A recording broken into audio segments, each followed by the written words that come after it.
Welcome to Storytime with Sugar. Today we're reading Pinkalicious and the Pink Hat Parade. I was eating my breakfast of pink pancakes with peaches when Mommy walked into the kitchen. "Guess what, you two?" she said to me and Peter. "It's almost time for your favorite day ever." "My birthday?" said Peter. "National Pink Day?" I said. "No," said Mommy. "The spring fling. The fun starts tomorrow." "Yes," we exclaimed. The spring fling was our neighborhood party. The best part was the hat parade and contest. Every year, I make a pink-tastic hat and dress up in pink to show it off. "This year, my hat is going to win the grand prize," said Peter. Peter gobbled up the rest of his breakfast and ran over to Mommy to whisper something in her ear. "Okay," she said, "but not too many." In a flash, Peter grabbed something from the kitchen cabinet. It's a good thing I was paying attention because I almost missed what he took with him, a bag of chocolate candy. I guess he needed something sweet to munch on as we worked. I helped myself to a piece of chocolate too. When I got back to my room, I grabbed my pink pen and got to work. By that afternoon, my room was a huge mess. I carefully glued flowers and butterflies onto my hat. Then I made a sash that said, "Pink is perfect." It looked pink-tastic. I went over to Peter's room to see what he was doing. "Peter is still working on his hat, Pinkalicious," said Mommy. "In fact, Daddy just went out to get him a few more bags of chocolate." "A few more bags?" I knew Peter liked chocolate, but this was getting ridiculous. That night at dinner, Peter came into the kitchen looking tired but with a huge smile on his face. "I finished my hat," he said proudly. "It's so sweet. I'm definitely going to win the contest tomorrow." "That's what you think," I said, but Peter wasn't listening. He had a funny look on his face, and I could tell he was imagining himself taking home the big prize. The next morning, I put on my pinkest dress.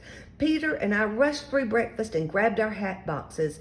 We stepped out the door and into a roaring block party. Our neighborhood was transformed. Everything looked amazing in the bright sunlight. "Let's hurry, Pinkalicious," said Peter, grabbing my hand.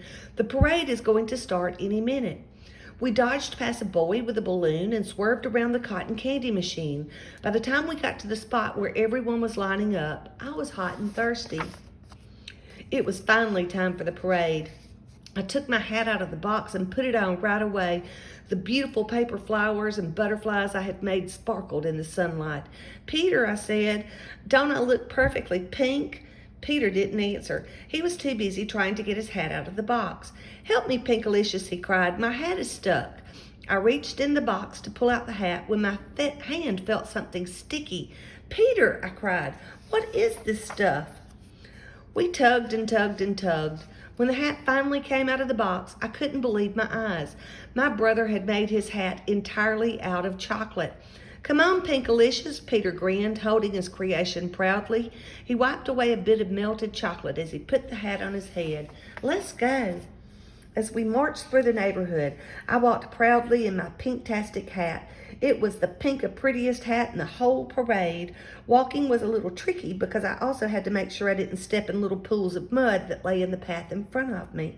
"That's weird," I said. "How come it's so muddy on such a hot day?" That's when I realized what was going on. The little pools on the path weren't made out of mud. They were made out of chocolate. "Oh no," I cried. Peter's hat was melting in the sun. By the end of the parade, Pete was covered in chocolate. "You look like a chocolate monster," I said, giggling. Peter wasn't laughing, though. He looked like he was ready to cry. "This was such a bad idea," he sniffled. "Let's go home." We were about to turn around and leave when we heard the parade announcer clear his throat. "This year's winner for best hat is Pinkalicious," he said. The crowd cheered. I smiled shyly as I went to get my trophy. I was happy to win because I had worked hard on my hat, but I knew someone who had worked even harder. "Here, Peter," I said, giving him the trophy. "I think you deserve this." "Really?" said Peter. "Why?" "Your hat might not have turned out the way you wanted it to," I said, "but it was special. It was original. Most of all, it was definitely chocolicious."